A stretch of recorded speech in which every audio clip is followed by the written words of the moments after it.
राम राम भाई, कैसे आप सब लोग। Welcome back to other video. Guys देखो, आप लोगों ने एक कहावत तो सुनी होगी, नाम बड़े और दर्शन छोटे। वैसे आज हम ध्रुव राठी की बात करने वाले हैं, जिसके नाम तो बड़े हैं लेकिन दर्शन छोटे हैं। वैसे तो यार इसका नाम भी तो छोटा है। दूसरों को गोदी मीडिया, गोदी यूट्यूबर बताने वाले इस आम आदमी के आम ने अगर 6ठी 7वीं किताबें भाई ढंग से पढ़ी होती हिस्ट्री की, तो इस वीडियो में भाई वो सही हिस्ट्री बताता, गलत ना बताता। तो चलो आज जर्मन शेफर्ड को थोड़ी हिस्ट्री भी पढ़ा देते हैं और सच क्या है वो भी आप लोगों को बता देते हैं। तो चलो गाइस अब अपनी कुर्सी की पेटी कस लो, क्योंकि अब आम आदमी के आम के छिलक उतरने वाले हैं। रोमिला थापर कहती है कि आप गुलाम नहीं थे, आप नौकर नहीं थे, लेकिन ये भाजपाई हिंदू उनसे गुस्सा है इस चीज को लेकर कि कैसे कह दिया कि हम आजाद थे, ऐसे कैसे हमसे गुलामी का लेबल आपने छीन लिया। रोमिला थापर भारत छोड़ो।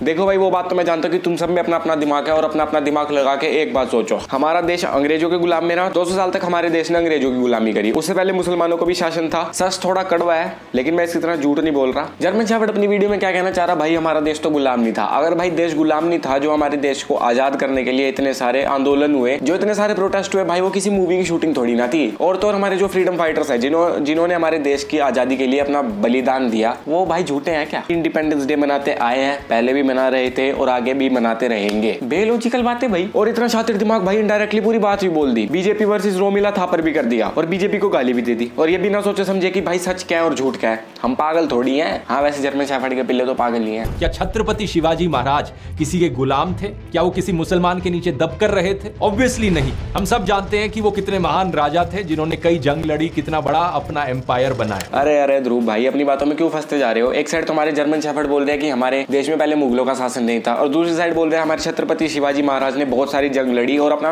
एम्पायर खड़ा करा। देखो इस बात में कोई शक नहीं है कि छत्रपति शिवाजी महाराज जी बहुत बड़े योद्धा थे। उन्होंने बहुत सी जंग जीत के अपना एम्पायर खड़ा करा, जो कि आपने इसके मुंह से सुन ही लिया होगा। अब मेन ट्विस्ट की बात भाई यहाँ पे आती है, छत्रपति शिवाजी महाराज ने जंग की किसके विरुद्ध की? बच्चा भी जवाब दे देगा भाई इसका, मुगलों के शासन के विरुद्ध की। जब मुगलों का शासन होगा हमारे देश में तभी तो जंग हुई भाई। कोई पागल थोड़ी है जो बेफालतू में जंग कर देगा। और अगर आपको इसका प्रूफ भी चाहिए तो भाई ये मैप देख लो। ये इंडिया का मैप है, 1630 से पहले का हमारे पूरे देश में मुगलों का शासन था, और जो कि हमारे वीर छत्रपति शिवाजी महाराज ने मिट्टी में मिला दिया। अब भाई ये बात जर्मन शेफर्ड को थोड़ी पल्ले आएगी, क्योंकि उसकी आधी ऑडियंस तो उनको भी तो सेटिस्फाई रखना है। आइए कुछ हिस्टोरिकल फैक्ट्स जानते हैं। छत्रपति शिवाजी महाराज के पिता का नाम था शाहजी और उनके अंकल का नाम था शरीफ जी।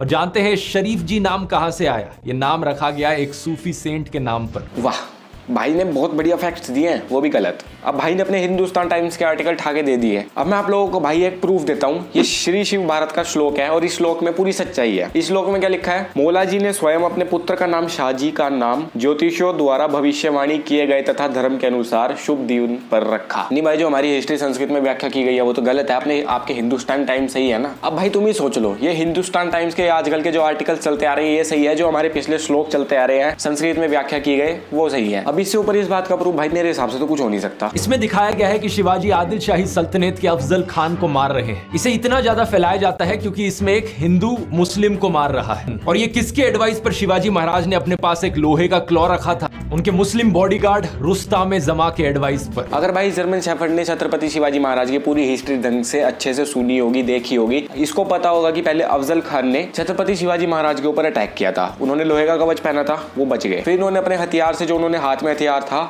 उससे उसका खात्मा कर दिया था, मतलब मार दिया था उनको। अब इसमें गलत क्या है? शिवाजी महाराज ने अपने दुश्मन को मारा, ये गलत है? या शिवाजी महाराज ने अपने हाथ में अपने बचाव के लिए हथियार रखा, या वो गलत है? अब जर्मन शेफर्ड ने भाई इसमें भी हिंदू मुस्लिम डाल दिया। अब चल डाल दिया तो डाल दिया, पर थोड़ा सोच समझ के तो डालता। इसमें साफ साफ पता लग रहा है कि भाई अफजल खान ने पहले अटैक करा, मुगल तो किसी के सगे ही नहीं हुए फिर। और जर्मन शेफर्ड भाई एक आर्टिकल लेके आया जिसमें इसने एक बॉडीगार्ड का नाम बताया, रुस्तम ए जालम कोई ऐसा ही है।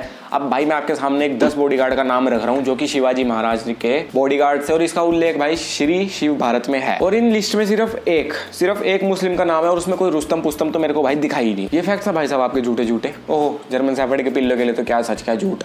थोड़ी देर पहले जर्मन शेफर्ड ने भाई डबल थिंकिंग की बहुत बढ़िया डेफिनेशन समझाई थी। मेरे को ये नहीं पता लग रहा कि भाई ये जर्मन शेफर्ड को खुद समझ आई या नहीं आई। क्यों? क्योंकि पहले भाई तुम ये देख लो, सईद खान की मासिर ए आलमगिरी एक फारसी भाषा की किताब है।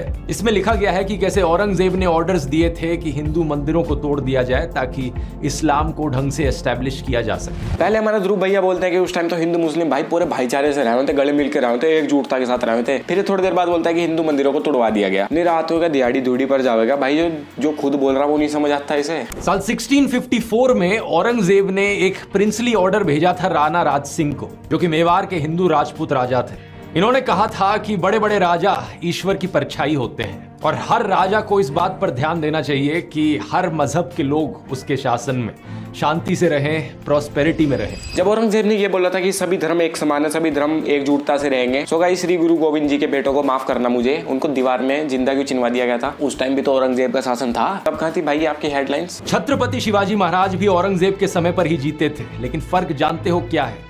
शिवाजी महाराज एक सेक्युलर हिंदू थे। मुझे जर्मन शेफर्ड से एक बात पूछनी है, किस इतिहास के पन्ने में ये लिखा है कि हमारे छत्रपति शिवाजी महाराज सेक्युलर थे? अब कई लोगों को भाई ये बात तो चुभ रही होगी कि नॉन सेक्युलर क्यों बोल दिया, नॉन सेक्युलर क्यों बोल दिया?